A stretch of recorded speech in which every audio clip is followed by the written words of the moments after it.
నమస్తే అండి, నా పేరు రామచంద్రారెడ్డి. నేను ఇన్స్టా సీడ్లో మేనేజర్గా పనిచేస్తాను. ఇప్పుడైతే మీకు మేము చూపించబోతున్న విత్తనం పేరు వచ్చేసరికి బాలా అనే విత్తనం. ఈ బాలా అనే విత్తనానికి ఏంది ప్రత్యేకత అని గత వారం 10 రోజుల నుంచి మీకు చెప్తా ఉన్నాం. ఏంది బాలా వైరస్ను తట్టుకుంటుంది, మంచి దిగుబడిని ఇస్తుంది ఇవన్నీ. సో వైరస్ని ఏ విధంగా తట్టుకుంటుంది అనే దాన్ని ఇప్పుడు మీకు చూపించబోతున్నాం.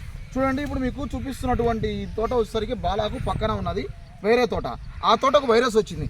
వైరస్ అంటే ఏంది? అంటుకునే వ్యాధి, అంటువ్యాధి. అది గాలి ద్వారా, నీటి ద్వారా అన్నీ పక్కన ఉంటేనే వైరస్ వస్తుందని భయపడుతున్నటువంటి కాలంలో బతుకుతున్నాం మనం. మరి పక్కనే ఉన్నటువంటి తోటలో వైరస్ ఉన్నది, దాని పక్కనే ఉన్నటువంటి బాలాకి ఎందుకు వైరస్ రాలేదండి?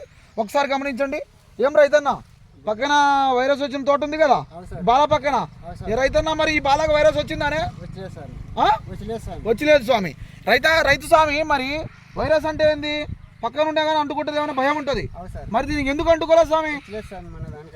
వచ్చలేదు. ఇప్పుడు రైతుకి ఏం కావాలి? వైరస్ని తట్టుకోవడం ఒకటే కాదు కదా, వైరస్ని తట్టుకొని దిగుబడి ఇస్తుందా లేదా? మరి ఆ దిగుబడి మనకు కనపడుతుందా? ఏడా తోటలో కాయ బాగా పట్టిందా? చూపిద్దాం. ఇది వైరస్ను తట్టుకుంటూ దిగుబడిని ఇచ్చే దిశగా ప్రయాణిస్తున్నటువంటి బాలా విత్తనం స్వామి. మీరు అందరూ మళ్ళీ ఒకసారి చూడండి. పక్కనే ఏ గ్రాఫిక్స్ లేదు, ఏమీ లేదు స్వామి, వీడియోలోనే కనపడుతుంది. సాలు మాత్రమే దూరం, 2 అడుగుల దూరంలో వైరస్ ఉన్నటువంటి తోట.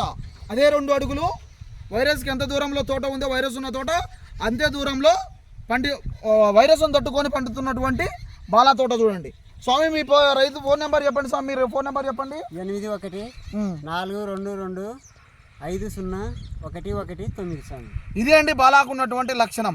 వైరస్ను తట్టుకోవడమే కాదు, వైరస్ను ఎదుర్కొని నిలబడి, వైరస్ ఆటంకాలను తట్టుకొని నిలబడి దిగుబడి ఇచ్చే దిశగా ప్రయాణిస్తున్నటువంటి బాలా విత్తనం. చూడండి, కాపు కూడా ఏ విధంగా పట్టిందో.